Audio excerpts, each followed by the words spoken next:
June 8, 1942, 11:47 p.m., 800 feet above the Crimean Peninsula, Soviet-occupied territory contested by German forces. The Polikarpov Po-2 biplane shuddered as a gust of wind caught its fabric wings. In the front cockpit, 20-year-old Nadezhda Popova gripped the wooden control stick with hands that refused to stop trembling. Behind her, navigator Katya Ryabova leaned over the side, peering into the darkness below, searching for the faint outline of the German supply depot they'd been ordered to destroy. The night was moonless, perfect. Nadezhda reached forward and switched off the engine. The sudden silence was absolute. The throaty rumble of the M11 radial engine died instantly, leaving only the whisper of wind through the wooden struts and the soft flutter of fabric wings. The Po-2 became a glider, descending in eerie quiet toward the German position 600 feet below. This was the tactic that would make them legends. This was what the Germans would come to fear more than artillery, more than tanks, more than the dawn offensives that came with sun and thunder. Silent death from above. Nadezhda's heart hammered against her ribs. She could see her breath misting in the freezing air. The open cockpit offered no protection from the -20-degree cold. Her leather jacket, 3 sizes too large because it had belonged to a male pilot, did little to stop the wind that cut through to her bones. Below, pinpricks of light marked the German encampment. Campfires, cigarettes, generator lights from the command tent. They had no idea. 200 Meter, Katya whispered behind her, her voice barely audible over the wind. 200 meters, Nadezhda adjusted the control surfaces with minute movements. The Po-2 was responding beautifully. The old training plane, built from plywood and canvas, was never meant for combat, but it flew like a dream when the engine was off. Too slow for enemy fighters to catch, too quiet for ground troops to hear. 100 Meter, 100 meters. Nadezhda's right hand moved to the bomb release lever. 4 50-kilogram bombs hung beneath the wings, the absolute maximum the fragile airframe could carry. If they'd loaded any more, the wings might have torn off during takeoff. 50 Meter, 50 meters. She could see individual soldiers now. One was urinating behind a truck.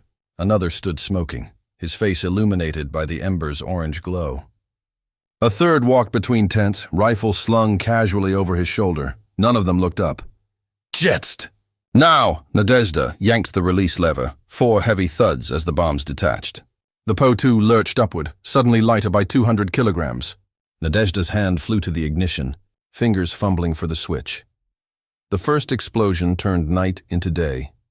Orange flame erupted from the ammunition truck the Germans had foolishly parked in the center of camp. Secondary explosions followed immediately.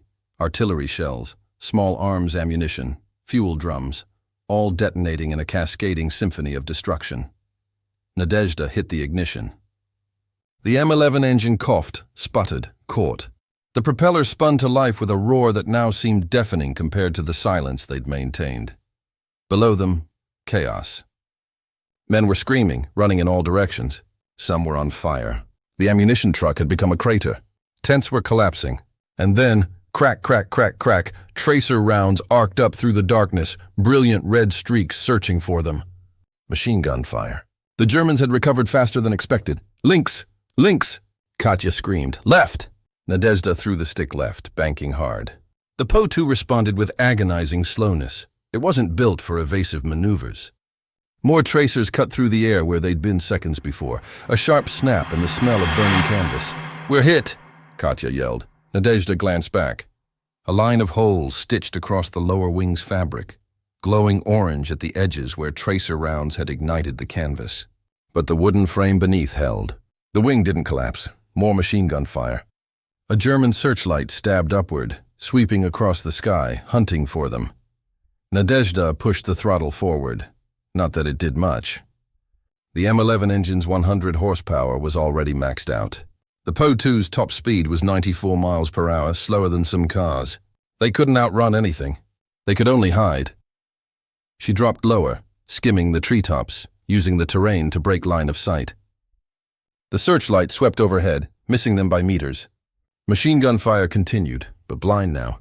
Random bursts into the darkness, and then they were past the perimeter, flying low over Soviet-held territory, the sounds of German confusion fading behind them. Katya let out a sound between a laugh and a sob. "We did it. Nadia, we actually did it!" Nadezhda's hands were still shaking on the stick. Her first combat mission. She'd dropped bombs on human beings. She'd been shot at. She'd nearly died, and she'd loved every second of it. The Po-2's damaged wing fluttered and popped in the slipstream as they limped back toward their airfield. Nadezhda didn't care. The plane was still flying. They were still alive. What she didn't know, what she couldn't know as she guided the wounded biplane through the Ukrainian night, was that this was only the beginning. That she would repeat this mission not twice, not 10 times, not 100 times, but 852 times.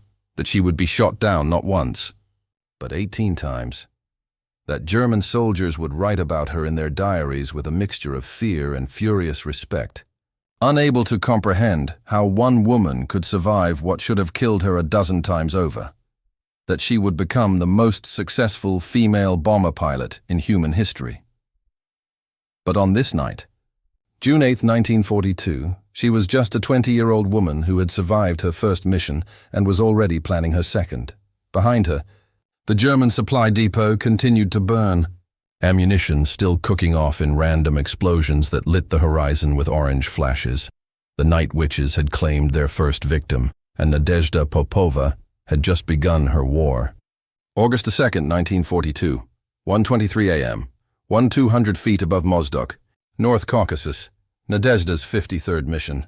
The Po-2 bucked violently as a shell exploded 30 meters to starboard. Orange fragments of shrapnel whistled past the cockpit. Nadezhda didn't flinch. She'd learned in her first 20 missions that flinching accomplished nothing except throwing off your aim. Railway bridge dead ahead. Navigator Semyon Kovalenko shouted from the rear cockpit. Her regular navigator, Katya, was in the hospital recovering from shrapnel wounds. Semyon was new, nervous, and kept forgetting to whisper during the silent approach. Not that it mattered now. The Germans knew they were coming. Below them, the strategic railway bridge spanning the Terek River was lit up like a Christmas tree. Searchlights, flak guns, machine gun nests. The Germans had learned that night witches targeted bridges, so they'd turned this one into a fortress. Nadezhda had been specifically ordered to destroy it anyway. She killed the engine. The sudden silence was a relief after the hammering noise of flak explosions. The Po-2 began its ghost-like descent, Nadezhda adjusting the control surfaces to maintain the glide slope. 700 feet, 600, 500. A searchlight beam swept across them. Nadezhda threw the stick hard right, slipping sideways through the air. The beam passed beneath them, searching. Another beam joined it, then another. 3 searchlights now, weaving a net of light that they had to thread through. 400 meters, Semyon whispered, finally remembering his training. The bridge was clearly visible now. A German supply train sat motionless on the tracks, probably waiting for daylight to cross. Perfect secondary target, 300 meters, more flak. Closer now. The concussions were strong enough to bounce the Po-2 around like a kite in a storm. Nadezhda's hands worked the controls constantly, keeping them steady, keeping them on target. 200 meters. A searchlight caught them. Instantly, every gun in the German position opened up. Tracer rounds created a corridor of death, all converging on the fragile biplane. Nadezhda could hear the fabric wings tearing, could smell burning canvas. But she held the glide. Held the approach, 100 meters. The bridge filled her vision. She could see German soldiers running along the railway embankment. Could see the panicked faces of the train crew. Drop! Semyon screamed. Nadezhda yanked the bomb release. 4 bombs fell away. Not toward the bridge center where the Germans expected, but toward the eastern approach where the support pylons met the embankment. Structural weak point. Something she'd learned from studying bridge engineering diagrams stolen from a captured German position. Her hand hit the ignition. Nothing. She hit it again. Still nothing. Engine won't start, she shouted to Semyon. Below them, the bombs hit. The eastern pylon erupted in flame and smoke. Secondary explosion. They must have hit something important. The entire eastern span sagged, twisted, and with a groan of tearing metal that they could hear even at altitude, collapsed into the Terek River. But Nadezhda had bigger problems. The Po-2 was gliding without power, losing altitude rapidly, and they were still over German-held territory. She hit the ignition a third time. The engine coughed, almost caught, died again. They were at 200 feet now. Falling fast. Every German gun in the valley was still firing at them. Nadezhda scanned the darkness ahead. There, a field maybe. Or a clearing. Hard to tell in the night. Brace for emergency landing, she shouted. We're over German lines, Semyon yelled back. I'm aware. She aimed for the darkest patch she could see, hoping it was flat ground and not trees or rocks. The Po-2 dropped below 100 feet. 50 feet. She pulled the nose up slightly, bleeding off speed, trying to stall just above the ground. The wheels hit hard. The Po-2 bounced, came down again, and the left landing gear collapsed instantly. The left wing dipped, caught the ground, and the entire aircraft spun sideways in a shower of dirt and torn fabric. Nadezhda's head slammed against something hard. Stars exploded in her vision, then silence. She opened her eyes. The world was tilted at a wrong angle. The Po-2 was on its side, nose buried in dirt. The engine was ticking as it cooled. No fire, that was good. Fire would bring Germans immediately. Semyon? She called out, groaning from behind her. I'm alive. Can you move? I think so. Nadezhda unstrapped and climbed out of the cockpit. Every muscle screamed. She'd definitely broken something, ribs maybe. Her forehead was bleeding freely, blood dripping into her left eye. Semyon crawled out after her, favoring his right leg. They looked at each other in the darkness. How far to Soviet lines? He asked. Nadezhda pulled out her compass and map, trying to read them in the starlight. They'd been flying northeast when they went down.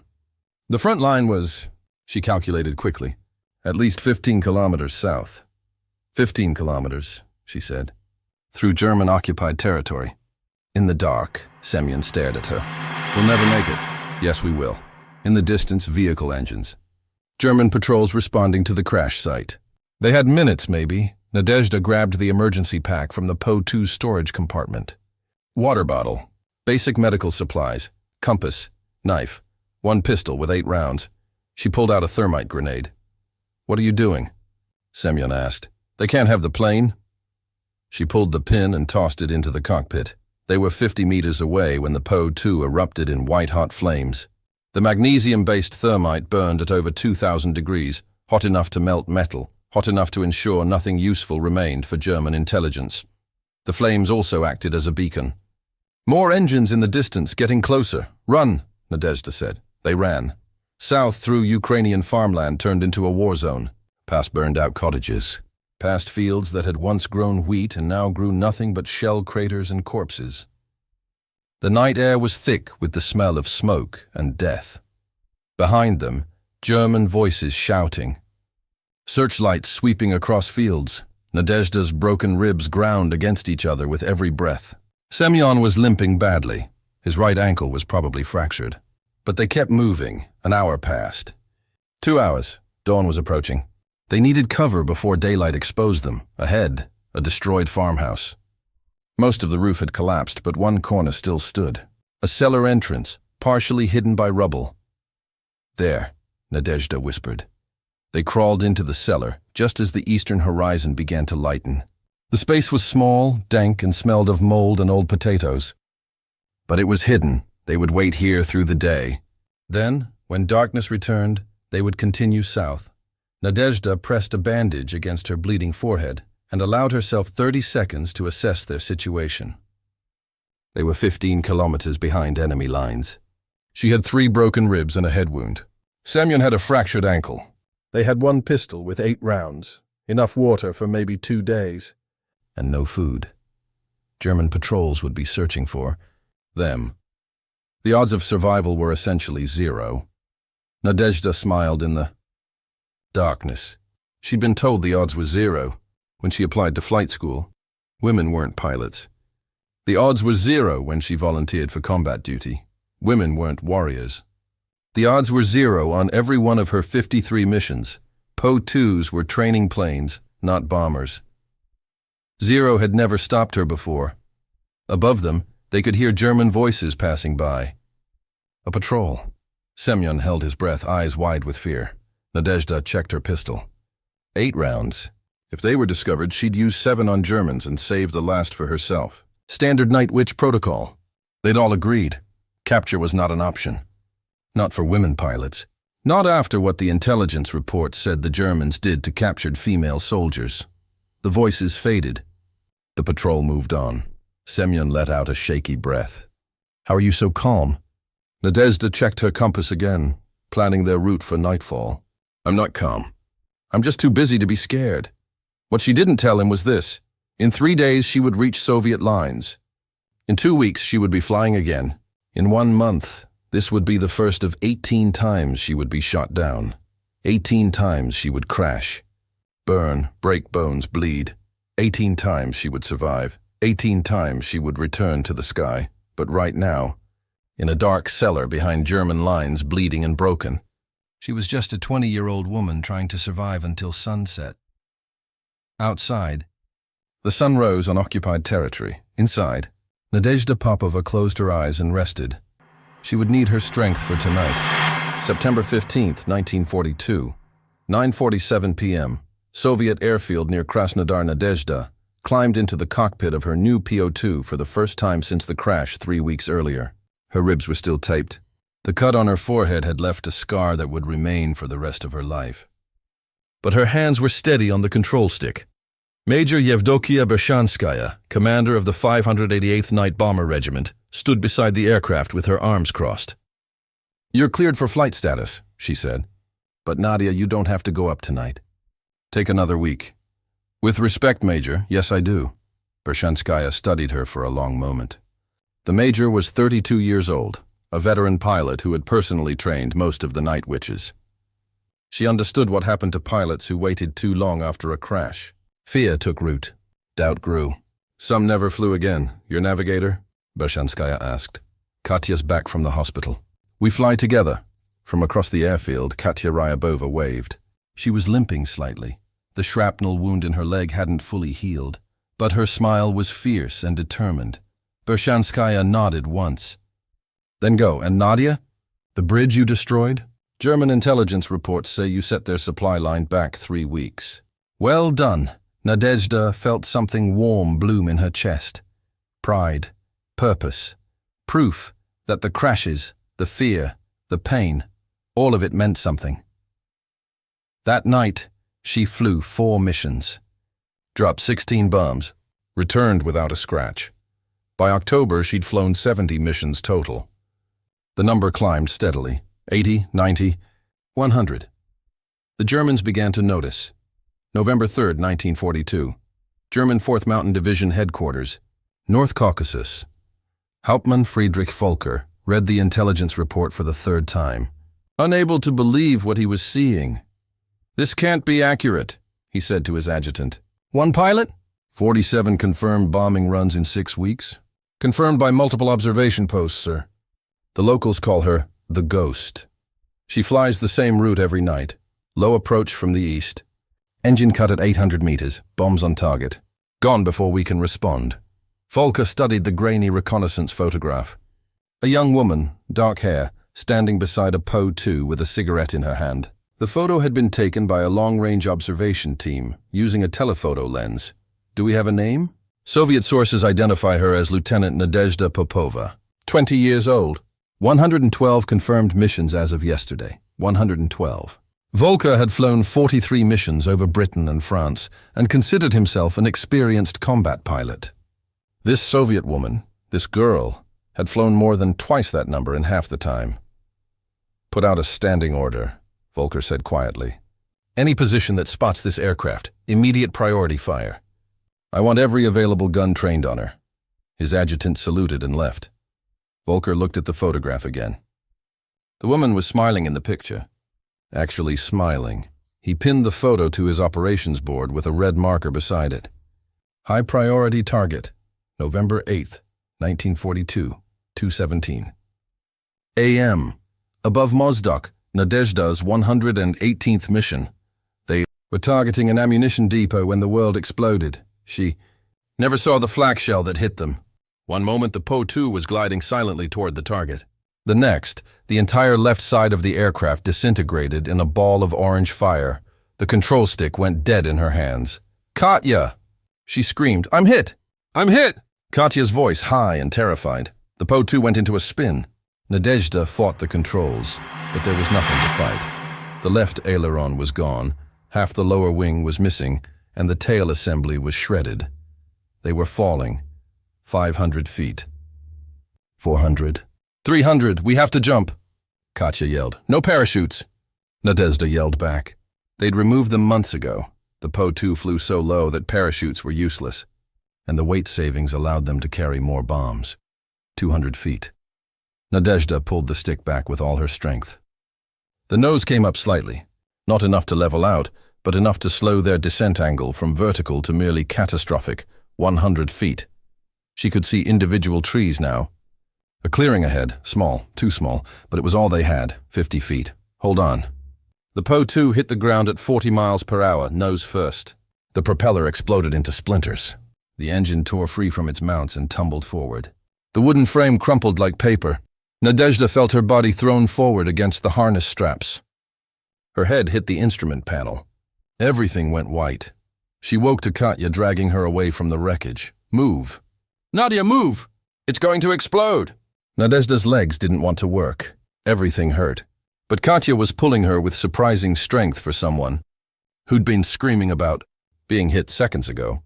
They made it 20 meters before the fuel tank ignited.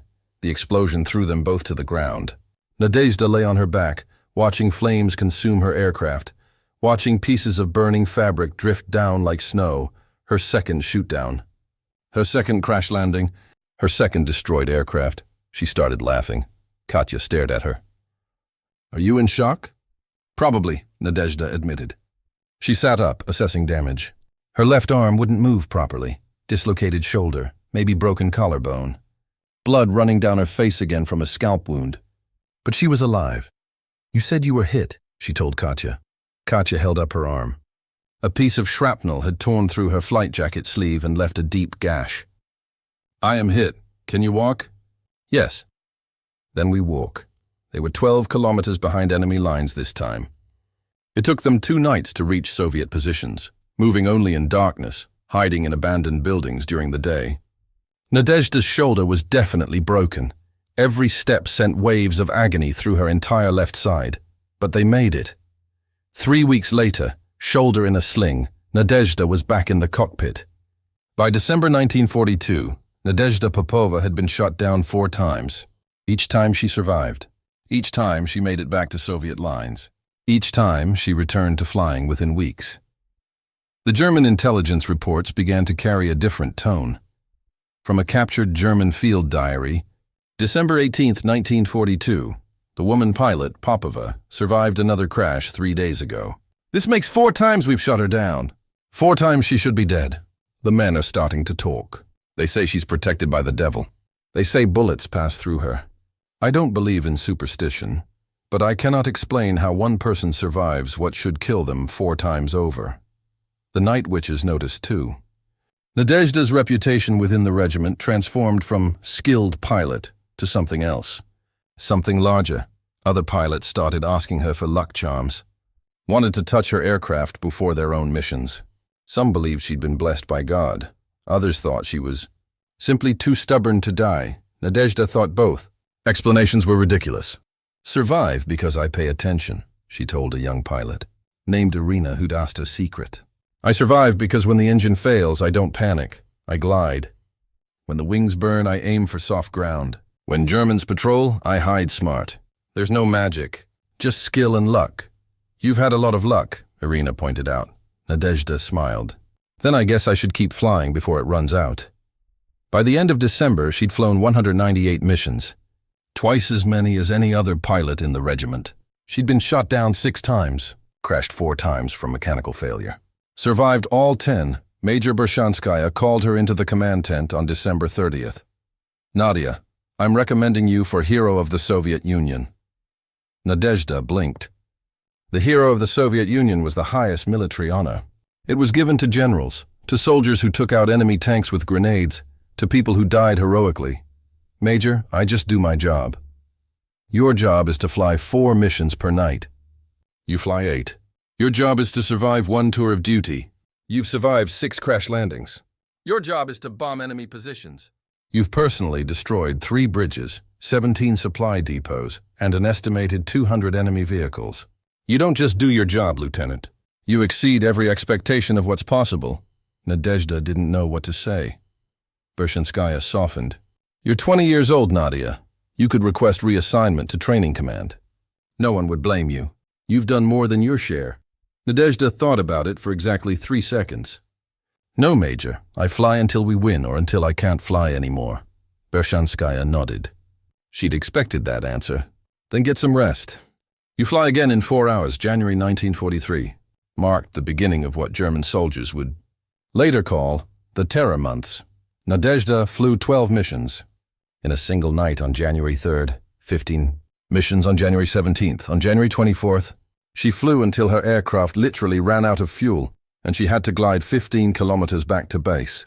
The Germans increased anti-aircraft defenses around every target.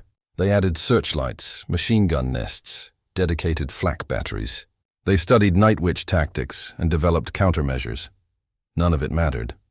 Nadezhda adapted faster than they could respond. When they added searchlights, she flew lower. When they positioned flak guns for high-altitude intercept, she came in at treetop level. When they learned to listen for engine sounds, she perfected the silent glide. She was shot down for the 7th time on February 11th, 8th time on February 28th, 9th time on March 14th, each time survival. Each time returned to base, each time back in the air within days. By March 1943, German soldiers had a name for her that appeared in multiple captured documents. Die Unzerstörbare, the Indestructible One, Nadezhda Popova. 20 years old, had flown over 300 missions and been shot down 9 times. She was just getting started. April 7th, 1943, 11:34 p.m., above Krimskaya, Kuban region. Nadezhda's 347th mission. The Po-2 shuddered as she cut the engine for the silent approach. Below, a German tank repair facility sprawled across what had once been a collective farm. Dozens of Panzer IIIs and IVs sat in neat rows, waiting for mechanics to repair battle damage. Mobile cranes, fuel trucks, ammunition stockpiles. One well-placed bomb could trigger a chain reaction. 800 meters, Katya whispered from the rear cockpit. Nadezhda adjusted trim. The night was unusually clear, dangerous because it meant better visibility for German gunners, but also perfect bombing weather. She could see every detail of the facility below. 600 meters, a searchlight stabbed upward. Then another. The Germans had learned to sweep the sky constantly now, not waiting to hear engine sounds. They knew the night witches were coming. They just never knew when. Nadezhda banked gently, threading between 2 searchlight beams. The Po-2's slow speed, once a liability, had become their greatest asset. Modern German fighters couldn't fly this slow without stalling.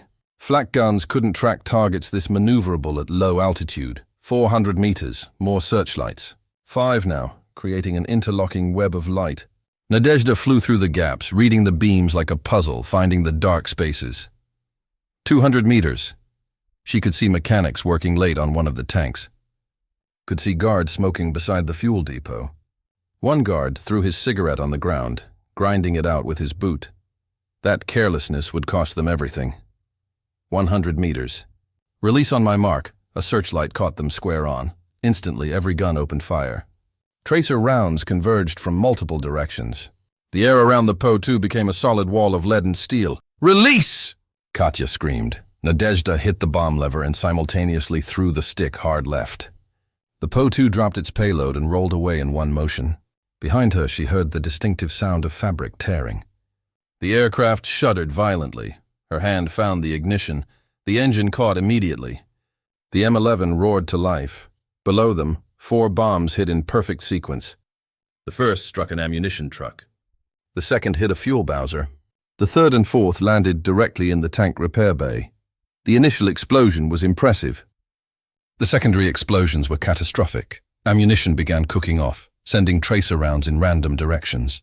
A fuel truck exploded, spraying burning gasoline across 3 parked tanks. The tank's ammunition stores ignited. One tank's fuel tank ruptured, adding more fire. The mobile crane toppled over, crashing into another group of vehicles. Within 30 seconds, the entire facility was an inferno. Nadezhda didn't see it. She was too busy fighting for control of the Po-2. We're hit bad, Katya yelled. Lower left wing. Most of the fabric is gone. Nadezhda glanced left. Moonlight shone through jagged holes in the wing. She could see the wooden ribs and struts completely exposed. The fabric covering had been shredded away, but the structure underneath was intact. We can make it back, she said, more to convince herself than Katya. The Po-2 flew like it was drunk. With one wing producing significantly less lift than the other, Nadezhda had to hold constant right-stick pressure just to maintain level flight. The control surfaces responded sluggishly. Behind them, German anti-aircraft fire continued for another 2 minutes before someone realized the Night Witch had already escaped. They limped back to base. The landing was terrible. The damaged wing wanted to drop at the worst moments, and Nadezhda nearly ground-looped twice before getting the aircraft stopped. When she climbed out, ground crew surrounded the Po-2 staring in amazement. "Lieutenant," the crew chief said slowly, "you're missing approximately 60% of your lower left wing covering, I noticed. And you flew back? 35 kilometers?" The wooden frame was intact. The crew chief walked around the aircraft, shaking his head. "Ma'am, I've been maintaining aircraft for 12 years. This plane should not have been able to fly. The aerodynamic imbalance alone should have put you in a spin." Nadezhda just smiled. "Then I guess the Germans need to shoot straighter." She flew again 4 hours later in a different aircraft. By June 1943, Nadezhda had been shot down 11 times. The 11th crash had been the worst yet. Engine fire at 400 feet, forced to crash land in a burning aircraft. She'd escaped with second-degree burns on her hands and face. 2 weeks later, bandages still on her hands, she was flying again. The numbers were becoming absurd. She flew 8 missions per night, sometimes 10, while other pilots completed 200 missions over the course of the war. Nadezhda passed 400 by July, then 500 by September. Major Bershanskaya began keeping a separate log just for Nadezhda's missions. The standard logbook format couldn't accommodate the volume. Other pilots would gather around when Nadezhda returned from her nightly runs, counting the new bullet holes, the new tears, the new damage. Her aircraft always came back wounded. She always came back alive. "How do you do it?" A young pilot named Olga asked one morning after Nadezhda landed with the tail section held together by 3 remaining bolts and sheer force of will. Nadezhda considered the question seriously. "I think it's because I'm not trying to survive. I'm just trying to complete the mission. And somehow survival comes with it." October 12, 1943, 1:45 a.m. Above Kerch Peninsula, mission. Number 612, they were hunting German headquarters. Units when the 88mm flak shell detonated. 10 meters from the aircraft, Nadezhda felt the shrapnel punch through the fuselage like a giant fist. The control stick went crazy in her hands. Behind her, Katya screamed, "Katya, talk to me. I'm okay. I'm okay." "But the tail is gone." Nadezhda looked back. The entire vertical stabilizer had been sheared off. The rudder was simply not there anymore. A plane can't fly without a vertical stabilizer. It's aerodynamically impossible. The aircraft will spin uncontrollably. Nadezhda had approximately 5 seconds to figure out how to do the impossible. She pushed the throttle to maximum, building airspeed. Then she used the ailerons to create asymmetric drag, essentially flying sideways to compensate for the missing rudder. It was insane. It shouldn't work. It worked. The Po-2 flew like a crab, nose pointed 15 degrees off from the direction of travel. But it flew. "We need to land." "Now," Katya said, her voice remarkably calm given the circumstances. "Working on it. Finding a suitable field in enemy territory at night while flying an aircraft with no tail was not in any training manual." Nadezhda spotted what looked like flat ground ahead, probably a harvested wheat field. She brought the Po-2 down with gentle pressure, trying not to upset the delicate balance she'd achieved. 50 feet. 30 feet! 20. The left wheel hit a rock or a hole or something. The landing gear collapsed. The Po-2 slammed down on its belly and skidded across the field, throwing up dirt and shattered wood. When they stopped, Nadezhda was upside down, still strapped into her seat. With dirt in her mouth and the taste of blood. "Katya, still alive, you?" "Unfortunately, yes. They crawled out." Nadezhda had a broken nose. Her face had hit the instrument panel during the crash. Katya had wrenched her back. Both were covered in fuel and dirt. They looked at the wreckage of the Po-2. It barely resembled an aircraft anymore. More like modern art made from scrap wood. 12th crash. Katya said, "I've lost count." "I haven't. This is your 12th. They were 8 kilometers behind German lines. Again, it took them 36 hours to get back. They hid in an abandoned church during daylight, traveled by night, avoided 2 German patrols, and finally crossed into Soviet-held territory near dawn on the second day. Nadezhda flew again the next night. By January 1944, the Soviet newspapers had picked up her story. "The pilot who cannot die," read one headline. "Germany's nightmare witch," declared another. The publicity embarrassed Nadezhda. She didn't want to be famous. She just wanted to fly, but the articles served a purpose. Soviet morale was crucial, and stories of impossible survival gave soldiers hope. If one woman could be shot down 12 times and keep fighting, maybe Russia could be invaded and keep fighting too. The German military intelligence, meanwhile, was having a crisis. A captured German intelligence summary from February 1944, translated by Soviet forces. Subject: Soviet pilot Nadezhda Popova. Classification: priority target. Analysis: subject has been confirmed shot down 14 times as of this report. Each incident was verified by ground observers or anti-aircraft units.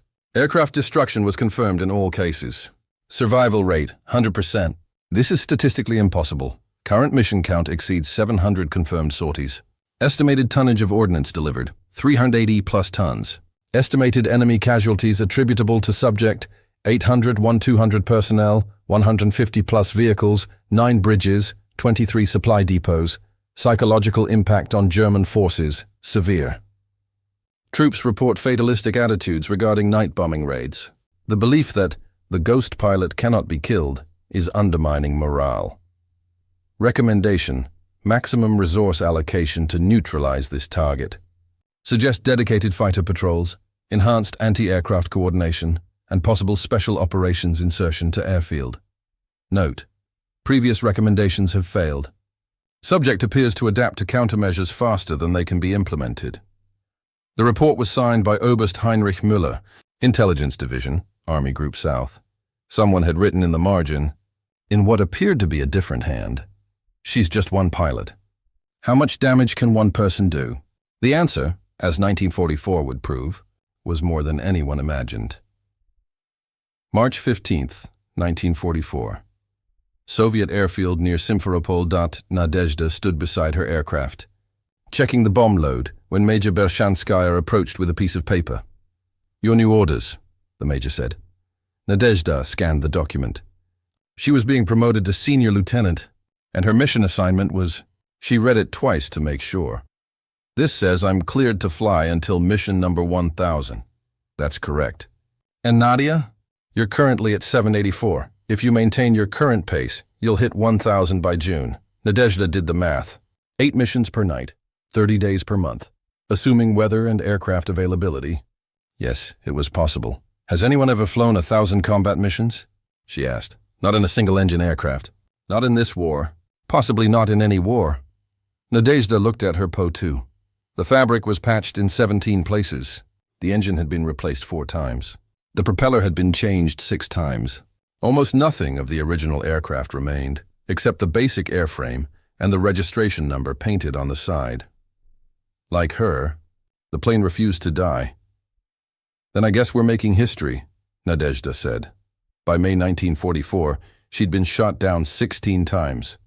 16 crashes, 16 survivals. By August, as Soviet forces pushed westward, liberating occupied territory, Nadezhda's mission count reached 852. She would never reach 1000.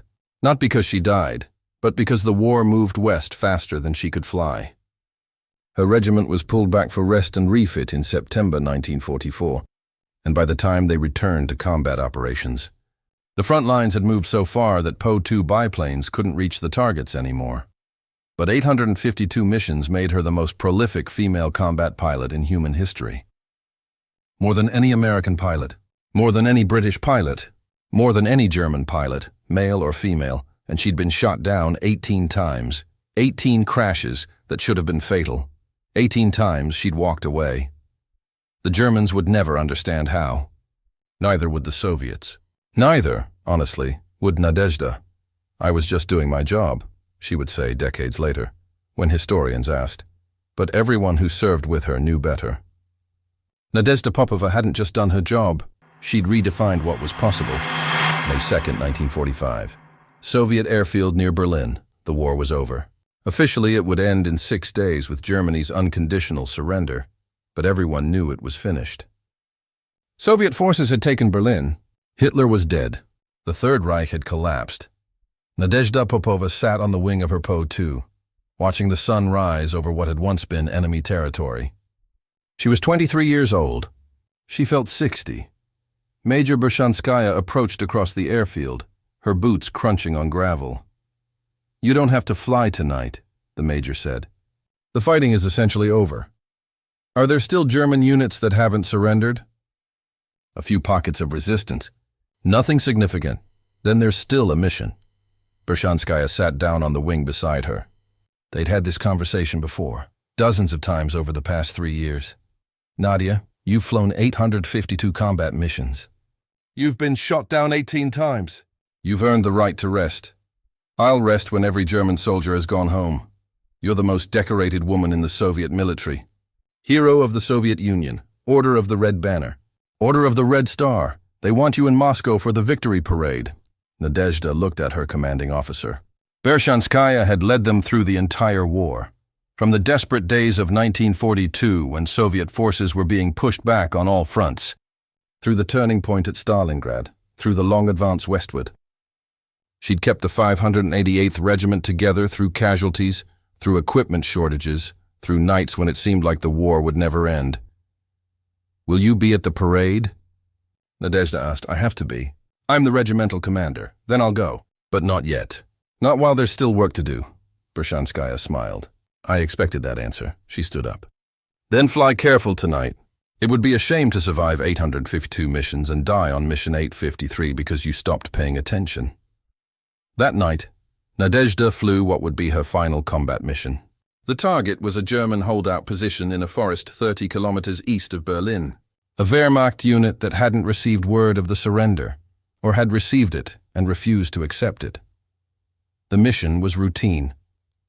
Silent approach. Engine cut. Glide to target. Bombs away. Restart engine. Home. No anti-aircraft fire. The Germans below either had no ammunition left or no will to fight. The bombs fell into an empty forest. Maybe the Germans had already retreated. Maybe they'd surrendered during the day and Soviet intelligence hadn't been updated. It didn't matter. Nadezhda completed the mission, returned to base, and climbed out of her Po-2 for the last time as a combat pilot. She stood there in the darkness, one hand on the fabric wing, feeling the engine heat dissipate into the cold May night. 52 missions, 18 shootdowns, 33 months of nightly flights into enemy fire. She dropped 200 tons of bombs, destroyed countless vehicles, bridges, supply depots, killed men whose names she would never know.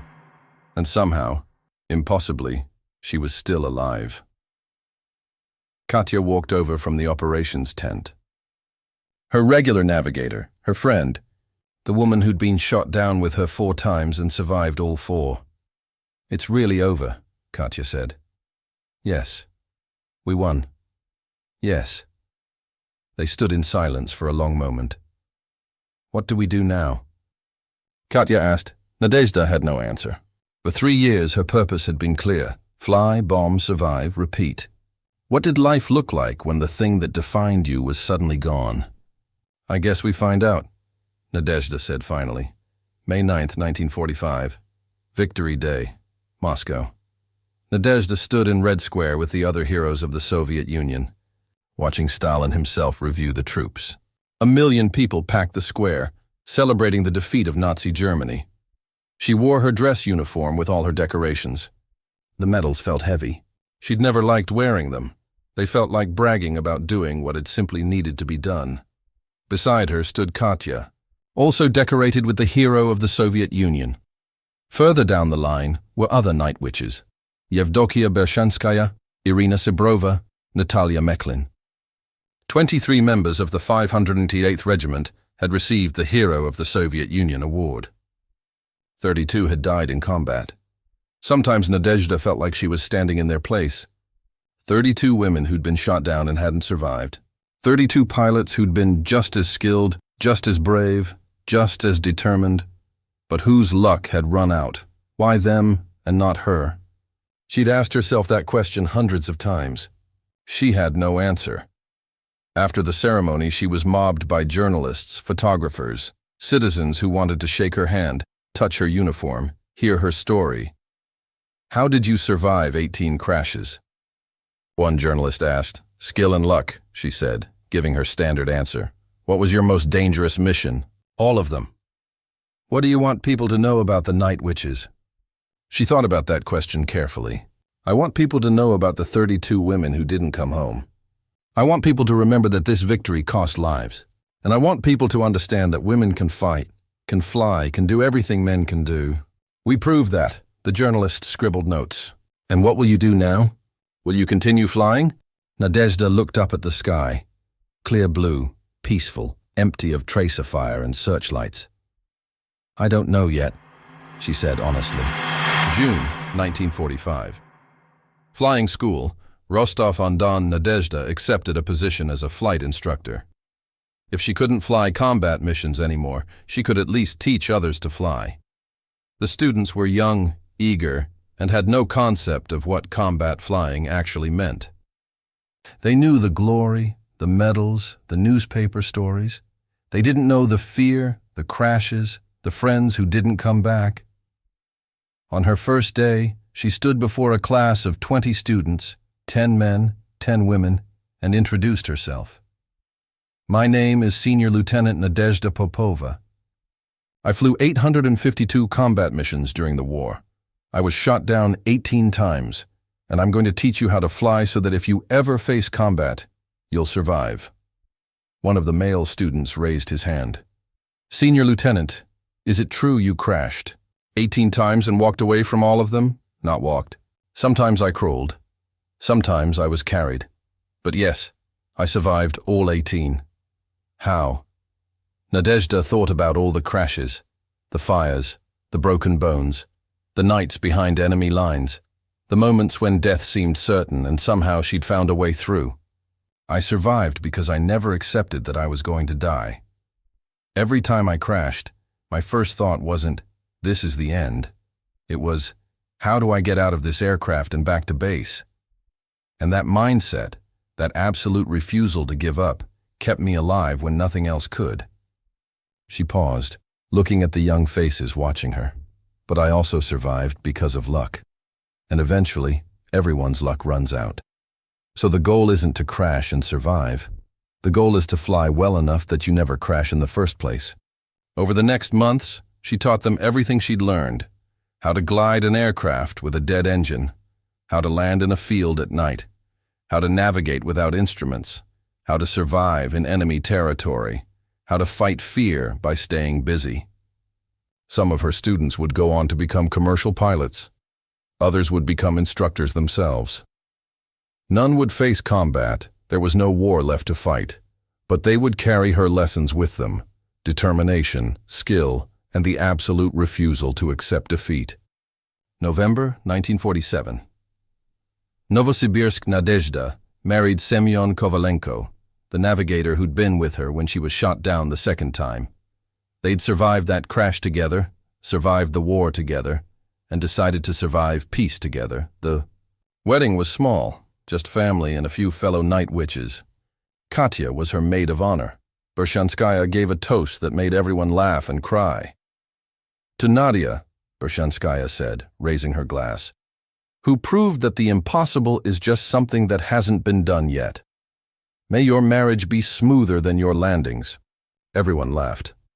Nadezhda threw a piece of bread at her former commander. Later, during the reception, an old man approached her. He introduced himself as a historian from Moscow University. I'm documenting the war, he said. I'd like to interview you about your experiences. I've already given dozens of interviews. I know, I've read them all. But they're all about the missions, the crashes, the victories. I want to know about something else." He hesitated. "I want to know what it cost you. Not physically, psychologically." Nadezhda was quiet for a long moment. "Every night for 3 years, I flew into darkness expecting to die," she said finally. "And every morning, I was surprised to be alive. After a while, you stop planning for a future because you don't believe you'll have one. You live moment to moment, mission to mission. And then suddenly the war ends, and you realize you have to build a life, a real life with years and decades ahead of you. And that's harder than any combat mission. Because in combat, you know what you're supposed to do. In peace, you have to figure it out," the historian wrote quickly. "And have you figured it out?" Nadezhda looked across the room at Semyon, who was laughing with some of the other guests. "I'm working on it," she said. 1950s, 1980s. A life after war. Nadezhda and Semyon had a son.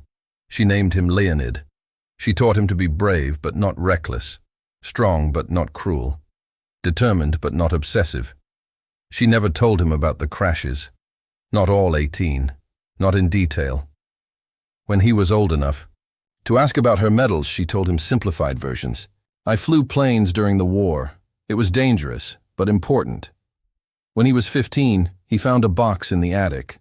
Inside were her logbooks, all 852 missions documented in her precise handwriting. He brought them to her. "You flew 852 missions?" "Yes." "You crashed 18 times?" "Yes." "How is that possible?" Nadezhda looked at the logbooks. She hadn't opened them in years. Seeing her younger self's handwriting, the terse mission reports, the clinical descriptions of crashes, it felt like reading about someone else's life. "I don't know," she admitted. "At the time, I just kept going because stopping wasn't an option. Looking back now, I don't understand it either. I should have died, many times over. But I didn't." "Were you scared?" "Every single time. But you went anyway." "Yes." "Because being scared doesn't mean you stop. It just means you're paying attention." Leonid carefully packed the logbooks back into the box. "I think what you did was amazing. It was necessary. There's a difference." But later that night, alone, Nadezhda allowed herself a moment of pride. She'd survived, she'd done her duty, she'd made a difference, and she'd come home to build a life. Not all her fellow night witches had been so fortunate. 90. Reunion of Night Witches, Moscow. 15. Surviving members of the 588th Night Bomber Regiment gathered for what they knew would be one of their last reunions. They were elderly now, late 60s, early 70s. Time was catching what German bullets had missed. Yevdokia Bershanskaya had died in 1982. Katya Ryabova was there, walking with a cane but still fierce. Irina Sebrova, who'd flown more missions than anyone except Nadezhda. Polina Gelman, Nadezhda Fedutenko.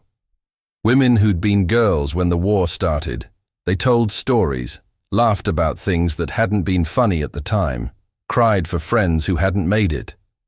A young journalist, couldn't have been more than 25, was there to document the gathering. "Do you have any regrets?" she asked Nadezhda. "Yes. I regret that we had to fight at all. I regret that 32 of my sisters didn't survive to see victory. I regret that I had to drop bombs on human beings, even if they were enemies. But, do you regret flying, regret the crashes?" Nadezhda thought carefully. "No. The crashes taught me that I'm stronger than I thought, that the human body and spirit can endure more than seems possible, that survival is often a choice as much as it's luck. I wouldn't want to crash 18 times again, but I don't regret that it happened. It made me who I am." The journalist was quiet for a moment. "The German records that have been released, they mention you specifically. There are diaries, intelligence reports, psychological assessments. You became a legend to them, a symbol of something they couldn't defeat. Did you know that at the time?" "No, I just thought I was doing my job." You were doing more than your job. You were proving something larger, that determination and skill could overcome any obstacle. That one person could make a difference. That women were every bit as capable as men. Nadezhda smiled. Then I'm glad the crashes served a purpose beyond just keeping me employed in aircraft testing. Everyone laughed. Later, as the reunion wound down, Katya pulled Nadezhda aside. Do you remember the first mission? Katya asked. June 8, 1942, that German supply depot in Crimea. You were shaking so badly I thought you'd vibrate the plane apart, I remember. If someone had told you that night that you'd fly 852 more missions, crash 18 times, and live to be 70 years old, would you have believed them? No. Would you have done it anyway? Nadezhda thought about the girl she'd been. 20 years old, terrified, determined, with no idea what lay ahead. Yes, she said. Because even if I'd known how hard it would be, I'd have known it was worth it. They embraced. Two old women who'd been young warriors together, who'd survived the impossible, who'd earned every gray hair and every wrinkle. We won, Katya said. Yes, Nadezhda agreed. We won. July 8, 2013. Nadezhda Popova's death at age 91. She died peacefully in her sleep, surrounded by family. Her son Leonid was there. Her grandchildren. Her great-grandchildren. The obituaries appeared in newspapers around the world. Night Witch pilot dies at 91. We, hero Nadezhda Popova, passes away. The woman who survived 18 crashes finally rests. The Russian military provided full honors. Veterans organizations held memorials. The internet, a technology she'd never quite understood, was filled with tributes from people who'd been inspired by her story. But perhaps the most fitting tribute came from an unexpected source, a German historian named Klaus Richter, grandson of the Lieutenant Klaus Richter, who'd written about the ghost pilot in his diary 70 years earlier, published an article about Nadezhda's death. He'd found his grandfather's diary after his death and spent years researching the night witches, trying to understand the enemy that had haunted his grandfather's nightmares. His article concluded, My grandfather wrote that Nadezhda Popova was blessed by dark powers, protected by the devil himself. He was wrong. She was protected by something much more powerful. The human will to survive, the refusal to surrender, and the determination to fight for something larger than herself. She survived 18 crashes not because she was lucky, but because she made her own luck through skill, intelligence, and unbreakable spirit. She flew 852 missions not because she was superhuman, but because she was profoundly human, capable of fear yet choosing courage, capable of defeat yet choosing perseverance. The Night Witches, and Nadezhda Popova in particular, were not Germany's enemy because they were evil or barbaric. They were our enemy because they represented something we failed to understand. That determination and courage are not properties of race or gender or nationality. They are properties of the human spirit, available to anyone who chooses to claim them. My grandfather feared her because he couldn't kill her. I honor her because she proved that some things are stronger than weapons. Rest in peace, Lieutenant Popova. The war is over.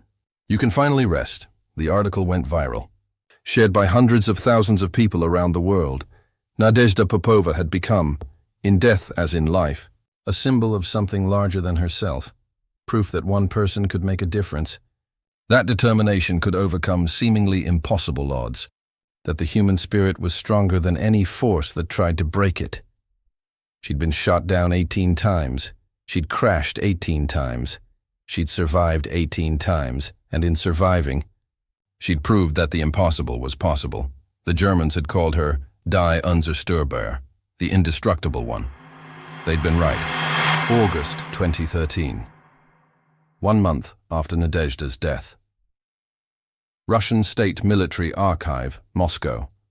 Dr. Svetlana Alexeyeva, a military historian specializing in Soviet aviation, sat in a climate-controlled archive room surrounded by boxes of documents. She'd been granted special access to newly declassified materials related to the 508th Night Bomber Regiment. What she found would change the understanding of Nadezhda Popova's story. The official records listed 18 shoot-downs, But as Svetlana worked through mission reports, maintenance logs, and medical records, a different picture emerged. There had been at least 23 incidents where Nadezhda's aircraft had been severely damaged by enemy fire. 18 had resulted in crashes. But 5 others, 5 additional times, Nadezhda had nursed a dying aircraft back to base through sheer skill and determination. One incident from April 1943 stood out. Maintenance log entry by senior mechanic Pavel Sokolov. Lieutenant Popova's aircraft returned from mission with the following damage. Lower left wing fabric 70% destroyed, tail section held by 2 bolts, rudder cable severed, fuel tank punctured, fuel exhausted, engine cylinder head cracked, propeller blade broken. Aircraft should not have been capable of controlled flight. Lieutenant Popova landed successfully. When asked how she maintained control, she stated, "I didn't have a choice." Aircraft declared total loss. Pilot declared insane by ground crew, affectionate. Recommended for continued flight status. Svetlana found 4 more incidents like this. Aircraft so badly damaged that by all engineering principles they should have fallen from the sky, but Nadezhda had somehow kept them airborne long enough to reach friendly territory. 23 times. Not 18. Svetlana also found something else, medical records that told the physical cost of Nadezhda's service. Documented injuries over 3 years of combat. 3 broken ribs, twice. Dislocated shoulder, 3 times, broken. Collarbone, once. Fractured left ankle, once. Fractured right wrist, twice. Severe concussion, at least 5 times. Second-degree burns, face and hands once. Third-degree burns, left arm, once. Shrapnel wounds, too many to count. Frostbite, fingers. And toes, recurring. The medical officer's note from December 1943 was particularly striking. Lieutenant Popova should not be cleared for flight duty. Her accumulated injuries exceed what would normally result in permanent grounding. However, her combat value is deemed too high to lose, cleared for continued operations with recommendation for monthly medical monitoring. Note: this pilot appears to operate under different physical rules than standard human beings. Svetlana sat back, overwhelmed by what she was reading. The legend of Nadezhda Popova, the woman who couldn't be killed, wasn't just about luck or skill. It was about pain endurance that defied medical understanding. She'd flown 852 missions, while carrying injuries that would have hospitalized most people. Svetlana began writing what would become a groundbreaking biography, one that would reveal the full truth of Nadezhda's extraordinary resilience. September 2013. Interview with Leonid Kovalenko, Nadezhda's son. Moscow. Leonid, now 71 years old, sat in his modest apartment surrounded by his mother's memorabilia.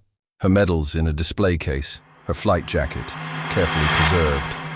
Photographs from the war and the decades after. "People always ask my mother about the crashes," he said. "They wanted to know how she survived, but they never asked about what came after. How do you live a normal life after surviving the abnormal?" He pulled out a photograph from 1965. Nadezhda, standing in a garden, smiling, holding a young Leonid's hand. This was taken 20 years after the war ended. My mother was 43 in this picture. She looks happy, right? She was happy. But she also had nightmares until the day she died. Every few weeks, she'd wake up screaming, convinced she was in a burning aircraft. My father would hold her until she remembered where she was, home, safe, the war long over. Leonid showed another photo, Nadezhda at age 60, teaching at a flight school. She never stopped flying. Even after she officially retired from teaching, she'd go up in small aircraft, just to feel the air again. She said being on the ground felt wrong, like she was meant to be in the sky. He paused, choosing his next words carefully. My mother survived 18 crashes, but I don't think she ever completely landed. Part of her was always up there in that Po-2 flying through darkness. The war ended in 1945, but for her, I think it only truly ended when she did. Leonid opened a drawer and pulled out a small leather-bound notebook. Nadezhda's personal diary from 1945-1950, never published, never shared with historians. She gave this to me before she died, said I could decide whether to share it. I think people should know what survival really costs. He read an entry from August 1946, 1 year after the war. I went to the market today, normal task, buying vegetables. But I heard a truck backfire, and I was on the ground before I realized what I was doing. People stared. Some laughed. One old woman helped me up and said, "The war is over, child. I know the war is over. Why doesn't my body know?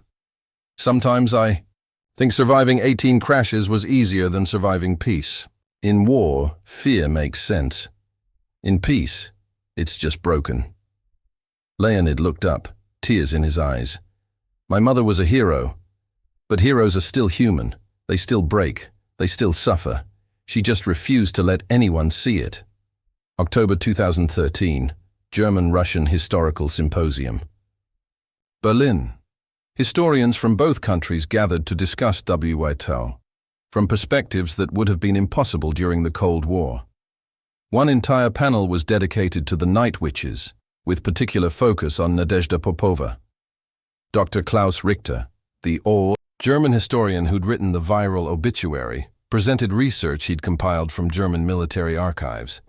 We've identified 27 separate German intelligence reports that mention Nadezhda Popova specifically by name. This is extraordinary. Individual pilots were rarely tracked at this level, but German command became obsessed with her. He displayed a document on the projector, a German intelligence assessment from January 1944. Subject Popova has become a significant morale problem.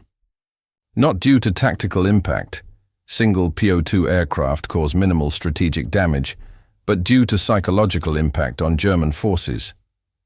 Survey of 340 soldiers in affected areas shows 78% believe Popova is personally targeting their position, 4% believe she possesses supernatural survival ability. 1% admit to fear, specifically related to night operations. 23% requested transfer away from night witch operational areas. Conclusion: one Soviet pilot has achieved psychological impact equivalent to entire bomber squadron. Traditional countermeasures, increased anti-aircraft fire, fighter patrols, improved detection, have failed. Subject adapts faster than we implement solutions.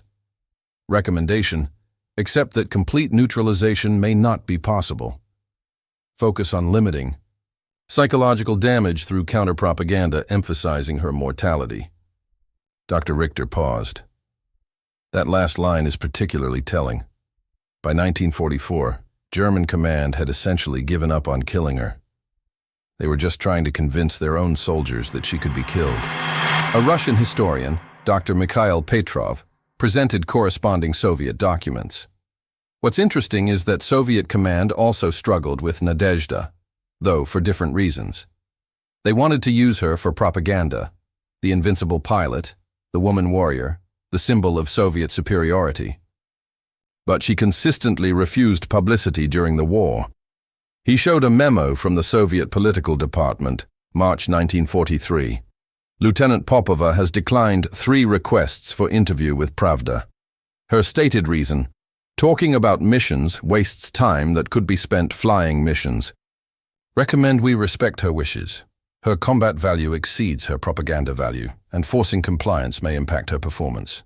Note: this pilot is unusual in her complete disinterest in fame. She appears motivated solely by duty and mission completion. The symposium revealed what both sides had documented but never shared.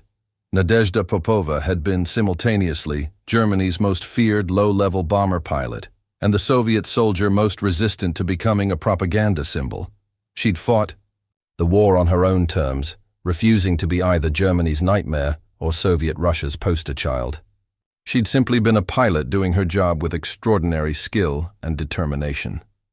November 2013. Unveiling of Monument, Novocherkassk, Russia. The city where Nadezhda had lived her final years dedicated a monument in her honor, a bronze statue of a young woman in flight gear, standing beside a Po-2 biplane, looking up at the sky. Leonid attended with his family. Also present were 3 surviving night witches, now in their 90s, the last living members of the 588th Regiment. Irina Sebrova, age 93, spoke at the ceremony. People ask what made Nadia special, why she survived when others didn't. I flew with her. I knew her. And I can tell you, she wasn't special because she survived. She survived because she was special.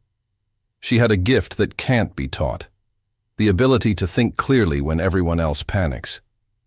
When her aircraft caught fire, she didn't freeze. She calculated the best crash landing site. When she was shot down behind enemy lines, she didn't despair. She navigated back to safety. When doctors said she couldn't fly with broken ribs, she flew anyway and proved them wrong. But more than that, she had purpose. She wasn't flying for glory or medals. She was flying because young women in her village had been killed by German bombs. She was flying because Soviet soldiers needed air support. She was flying because stopping wasn't an option while the war continued. That purpose kept her alive when luck failed, when skill wasn't enough, when all logic said she should be dead. Purpose is stronger than bullets. After the ceremony, a young girl, perhaps 8 years old, approached Leonid with a drawing. It showed a woman flying a small plane through stars. "Is this your mother?" Leonid asked, gently. The girl nodded. "My teacher told us about her, about how she never gave up. My mother is sick and I'm scared. But the teacher said to remember the night witch who crashed 18 times and never stopped flying. So I'm trying to remember that." Leonid knelt down to the girl's level. "My mother would have liked you very much. She always said being brave doesn't mean not being scared. It means being scared and doing what needs to be done anyway." The girl hugged the drawing to her chest and ran back to her mother. Leonid watched her go, tears streaming down his face. This was his mother's real legacy. Not the medals, not the missions, not even the survival. It was the example, the proof that one person could face impossible odds and prevail through determination and courage. December 2013. Academic paper published. The Physics of Survival, Analyzing Nadezhda Popova's Crash Survival Rate. Dr. James Morrison, an aerospace engineer from MIT, published a controversial paper that attempted to scientifically explain Nadezhda's extraordinary survival rate.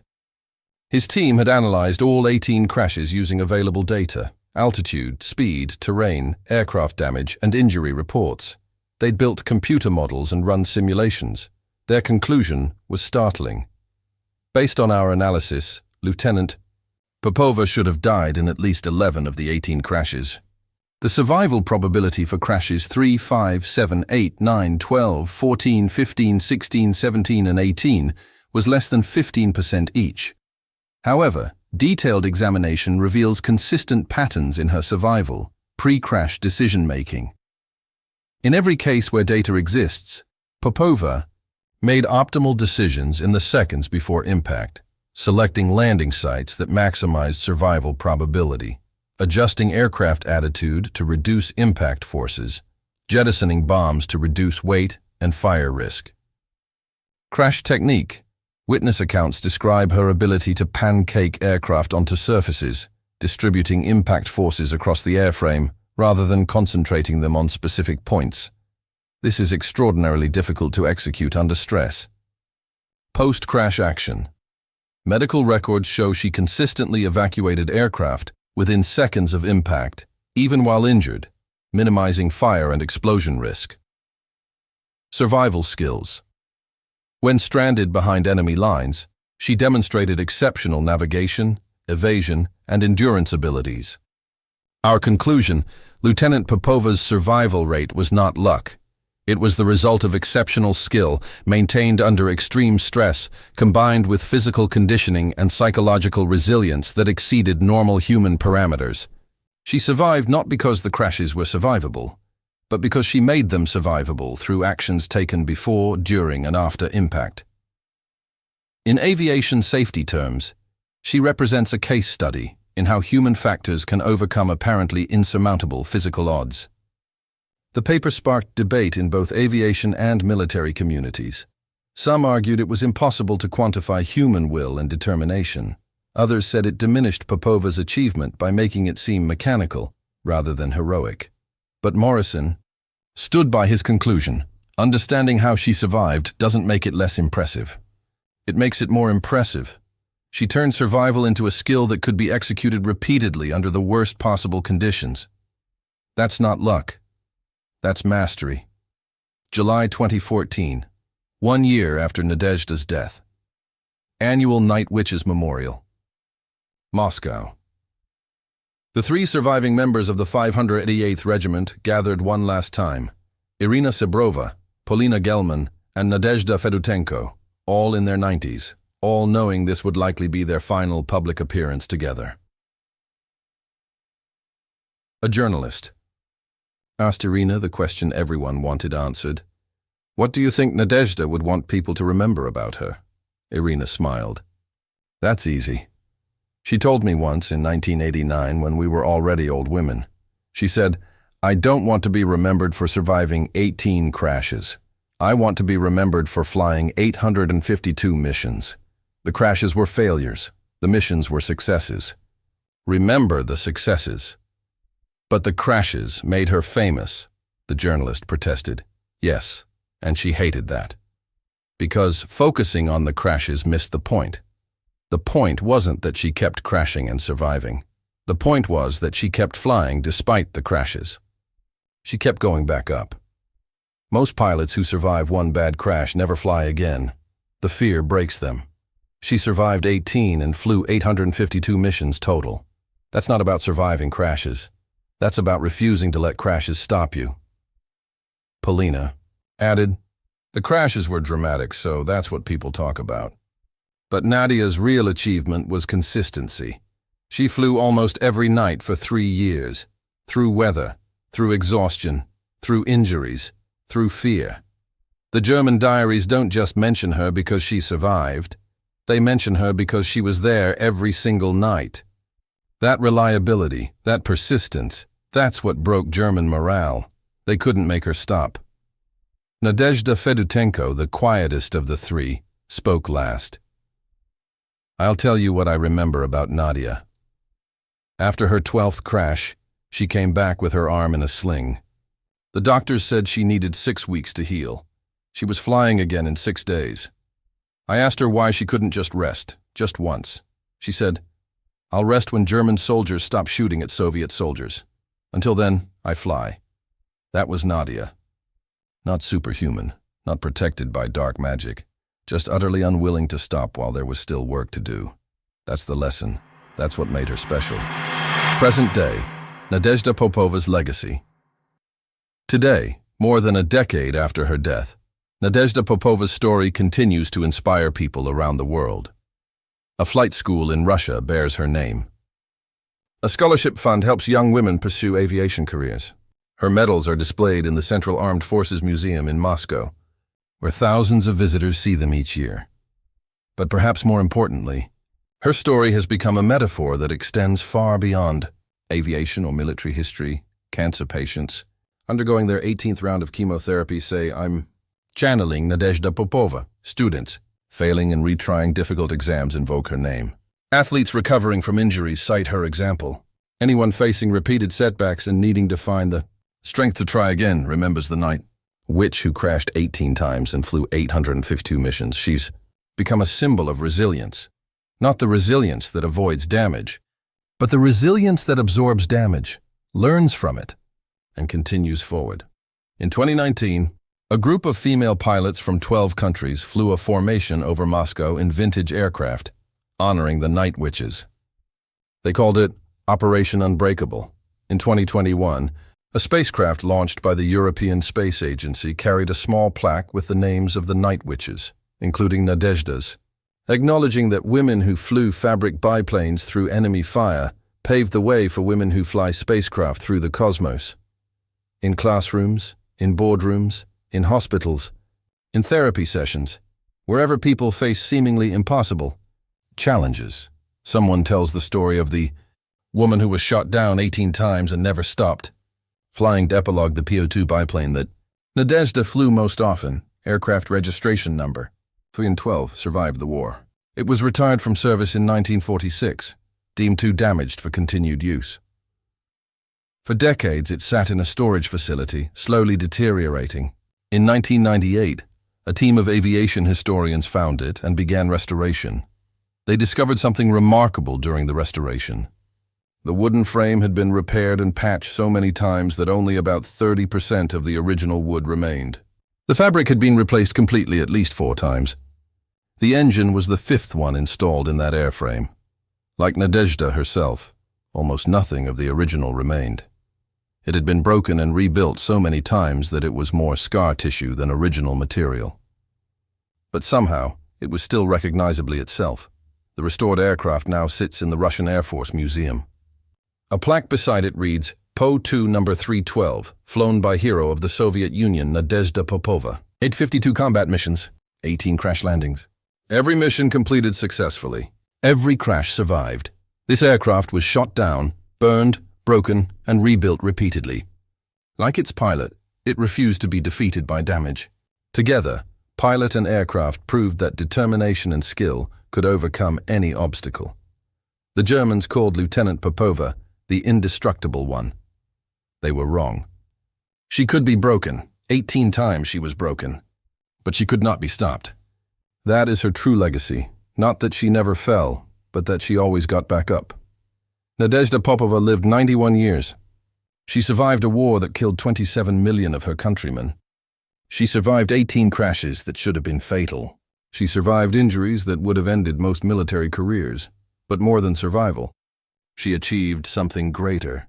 She proved that the human spirit, when combined with skill, determination, and purpose, could accomplish what logic said was impossible. She was shot down 18 times. She flew 852 missions. She never stopped flying, and in never stopping, she became immortal, not because she couldn't be killed, but because her example would inspire generations long after she was gone. The night witch who refused to die finally rested on July 8, 2013. But her story, the story of resilience, determination, and the absolute refusal to surrender, will fly forever.